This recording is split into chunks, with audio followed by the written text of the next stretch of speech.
বাংলা আবাস যোজনা প্রকল্পের আওতায় আবারও একটি লিস্ট প্রকাশিত করা হলো। কোন ডিস্ট্রিক্টের কোন লিস্ট প্রকাশিত করা হলো? প্রথম ডিস্ট্রিক্ট নেম দেখতে পারবো, ব্লক নেম দেখতে পারবো, গ্রাম পঞ্চায়েত দেখতে পারবো, ভিলেজ নেম দেখতে পারবো, ফাইন্যান্সিয়াল ইয়ারটি দেখতে পাচ্ছেন।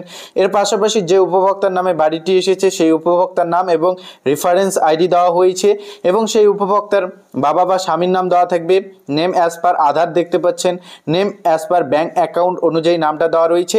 সমস্ত তথ্য কিন্তু এখানে দেওয়া রয়েছে। ইতিমধ্যে কোন ডিস্ট্রিক্টের লিস্ট প্রকাশিত করা হলো সরাসরি অন স্ক্রিন দেখতে পাচ্ছেন। এখানে কিন্তু এক লিস্টে সমস্ত উপভোক্তার নাম রাখা হয়েছে, এলিজিবল উপভোক্তাদের। তো যাই হোক, এই লিস্ট কোন ডিস্ট্রিক্টের এবং কিভাবে এই লিস্ট দেখবেন সমস্ত কিছু প্রথম আপনাদের জানানোর চেষ্টা করছি। বাংলার বাড়ি প্রকল্পের আওতায় মোট 5টি ডিস্ট্রিক্টের সার্ভের কাজ বন্ধ রাখা হয়েছিল উপনির্বাচন থাকার কারণে। এই 5টি ডিস্ট্রিক্ট হচ্ছে কোচবিহার, আলিপুর জেলা, বাঁকুড়া জেলা, পশ্চিম মেদিনীপুর আর জলপাইগুড়ি জেলা। এই 5টি ডিস্ট্রিক্টের সার্ভের কাজ বর্তমানে চলছে। তার মধ্যে কিছু কিছু জেলায় সার্ভের কাজ প্রায় শেষ। ইতিমধ্যে প্রভিশনাল অর্থাৎ খসড়া তালিকা, অস্থায়ী তালিকা প্রকাশিত করা শুরু করে দেওয়া হয়েছে। এর মধ্যে আজ একটি ডিস্ট্রিক্টের কিন্তু তালিকা প্রকাশিত করা হয়েছে, যা আজকে এই ভিডিওর মাধ্যমে জানতে পারবেন কোন ডিস্ট্রিক্টের এবং কিভাবে দেখবেন সেটাও দেখাতে চলেছি। ভিডিওটি সঙ্গে থাকুন। চ্যানেলে নতুন হলে চ্যানেলটিকে সাবস্ক্রাইব। এর জন্য মোবাইল ফোনের গুগলে চলে আসার পর সার্চ করবেন পশ্চিম মেদিনীপুর। পশ্চিম মেদিনীপুর ডিস্ট্রিক্টের ইতিমধ্যে যে প্রভিশনাল লিস্ট, খসড়া তালিকা তা প্রকাশ করা হয়েছে বাংলার বাড়ি প্রকল্পের আওতায়। এর জন্য পশ্চিম মেদিনীপুর লিখে সার্চ দিবেন।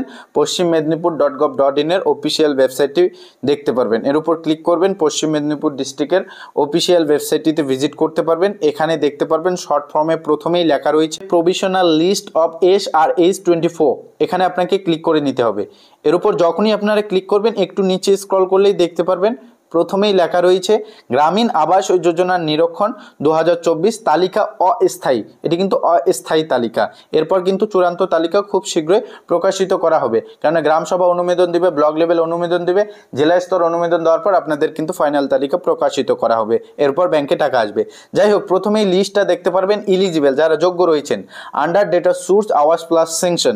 এরপর এখানে কিন্তু আওয়াজ প্লাস সেংশন লিস্টটাই দেখতে পারবেন ইলিজিবল। এখানে ক্লিক করলে আপনারা পুরো লিস্টটি কিন্তু ডাউনলোড করে দেখতে পারবেন পিডিএফ আকারে। এরপর দেখতে পাচ্ছেন ইনএলিজিবল আন্ডার ডেটা সোর্স আওয়াজ প্লাস সেংশন। যারা অযোগ্য রয়েছেন আওয়াজ প্লাস সেংশন লিস্টের তারা কিন্তু এখানে দেখতে পারবেন, অর্থাৎ তাদের লিস্ট এখান থেকে দেখতে পারবেন। এখানে বলা রয়েছে eligible under data source grievance, অর্থাৎ যারা যারা সরাসরি মুখ্যমন্ত্রীতে ফোন করেছেন অভিযোগ করে এলিজিবল লিস্টে নাম উঠেছে সেই সমস্ত উপভোক্তার নাম কিন্তু এখানে দেওয়া রয়েছে। Eligible under data source court case করেছেন যারা বাংলার বাড়ি প্রকল্পের আওতায় সেই সমস্ত উপভোক্তার লিস্ট এখানে দেওয়া হয়েছে। ইনএলিজিবল আন্ডার ডেটা সোর্স আওয়াজ প্লাস PWL, অর্থাৎ যারা যারা PWL লিস্টে নাম পেয়েছেন ইনএলিজিবল তা কিন্তু দেখতে পারবেন। কিন্তু এখানে দেখতে পাচ্ছি আমরা PWL কিন্তু ইলিজিবল PWL সেকশন লিস্টটা কিন্তু এখনো পর্যন্ত এখানে দেখতে পাচ্ছি না, কেননা হয়তো সেটা আপডেট করতে হয়তো কিছু সময় লাগবে, কেননা আজই প্রকাশিত হলো, ধীরে ধীরে আপডেট করে দেবে। তো এখান থেকে সব লিস্ট পার্ট করে রাখা হয়েছে। আপনারা এখান থেকে সমস্ত লিস্ট PDF ডাউনলোড করে কিন্তু দেখে নিতে পারবেন। ধরুন আমরা যদি এখান থেকে ইনএলিজিবল আন্ডার ডেটা সোর্স আওয়াজ প্লাস সেকশন এর উপর সিম্পলি যখনই ক্লিক করবো এটা কিন্তু অটোমেটিকলি ডাউনলোড হওয়া স্টার্ট হয়ে যাবে। এইভাবে কিন্তু আপনাদের সামনে PDFটি অন হয়ে যাবে, আপনারা PDFটি অন করে দেখতে পারবেন। তো ইতিমধ্যে কিন্তু দেখতেই পাচ্ছেন যে আপনাদের জানানো ছিল পশ্চিম মেদিনীপুর জেলার কিন্তু যে লিস্ট তা কিন্তু প্রকাশিত করা হয়েছে। যারা যারা লিস্ট দেখতে চাচ্ছিলেন বা দীর্ঘদিন ধরে আপনারা কমেন্ট করে যাচ্ছিলেন যে এখনো পর্যন্ত লিস্ট দেখতে পাচ্ছি না, তাদের জন্য দারুণ সুখবর, ইতিমধ্যে কিন্তু লিস্ট প্রকাশিত করা হয়েছে। তাছাড়া আপনাদের জানিয়ে দিচ্ছি কোচবিহার ডিস্ট্রিক্টের কথা।